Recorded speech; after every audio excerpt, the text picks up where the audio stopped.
आं रावखौबो फेक्टर नुवाखै फैगौ बिसायख'थियाव बरंसो आंनि बेखौ दा सानबाय थादों आंनि मोनदांनायाव आं बुजिनानै लादों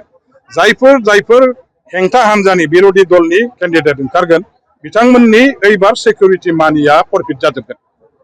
बिपिएफ दलनो रायजोफ्रा 90% नि एबाब भट होगोन जेसेबां टटेल भट दं बेखायनो बिरोधी दलफोरनि जायफोर केन्डिडेट जागोन बिथांमोननि अग्रेम धन बे बायजप्त जागोन अर्थात बिथांमोननि सिकिउरिटि फिस होनाया नमिनेशनाव बे गासैबो फरफिट जागोन केन्सेल थांजोबगोन बेखौसो आं बुंगोन बेयारिया इउपिपिएल दोलोखौ नागारनानै दिनै बिपिएफ दोलोआवहाय हाबनायनि इसारा बिनि सायाव सारा मा हाबनायनि इसारा नङा अलरेडि हाबबाय बिथाङा दिनै चिराङाव चिरां जिल्ला बिपिएफनि बानजायनायाव मोनसे जोंहा दिसपुर सल' मोनसे रेलि दं आरो बे रेलियावनो दिनै खाम्फा बरगयारी बिथाङा बिपिएफ हान्जायाव हाबफैबाय जों मिथिगौ जे बिपिएफ हान्जाखौ नागारनानै थांदोंब्लाबो बिपिएफखौ नागारनानै खाम्फा बरगयारीया बारा गोबाव थानो हाया बिथाङा मास मोनथाम मोनब्रै मोनबानि गेजेरावनो जोंनि बिपिएफ हान्जायाव गरायबोफिनगोन बेखौ जोंहा सिगांनिफ्रायनो रोखा मिथिनानै दंखायो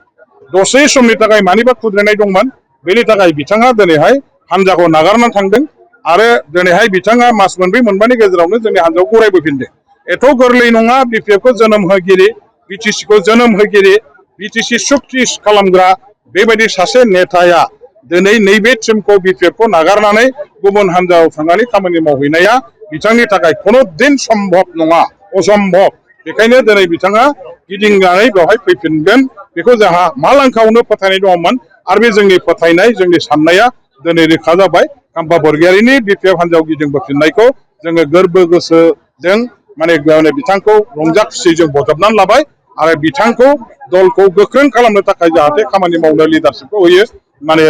सिगाङाव जेरैहाय हाग्रामा महिलारिखौ सहाय खालामनानै दल आरो सरकारखौ गोख्रोङै सालायनायाव मदद खालामदोंमोन बेबायदि जाहाथे मदद खालामो बेखौ जोङो आसा थिबाय आरो बिथांखौबो जोङो बरायनानै लाबाय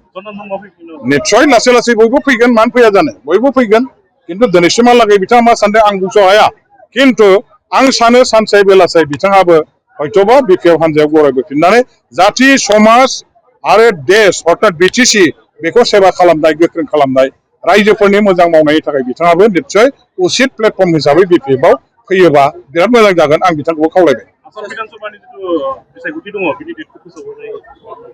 आसाम बिधान सभानि बिसायख'थिनि डेटखौ मार्चनि 15-16 गेजेराव फोसावगोन होननानै जोंहा मोनसे अनुमान दं जेब्लाखि फोसावा जोंहा बेखौ साननांगौ गैया मानो होनोबा बिपिएफआ जेराव गेलेगोन बाव गासैबो देरहासार जानो हागोन आं बबे समस्थियाव गेलेया बे आंनि खोथा नङा आङो एमएलए इलेक्सन गेलेयो ना गेलेया बेबो आंनि खोथा नङा हान्जाया जेरैबायदि डिसिसन लानानै जायखौ जेराव गेलेनो थाखाय बिथाङा थिनहरगोन जोंनि हाइकमान्डआ बे मथेसो जोंनि हान्जानि केन्डिडेटफ्रा गेलेयो आंबो दिनै आङो इलेक्सन गेलेनांगौ बा आं उमुगाव गेलेगोन होननाय बाथ्रा आंनिफ्राय गैया दैदेनगिरि हिसाबै हाग्रामा महिलारि बिथाङा जेखौ दायथ' होयो जेखौ थिनो जों बेखौ मावग्रा मानसि बे हिसाबै समाव जेखौ मावनो थाखाय दैदेनगिरिया जोंखौ दायथ' होगोन बेखौनो जों मावगोन बेनि थाखाय जों जेब्लाबो रेडि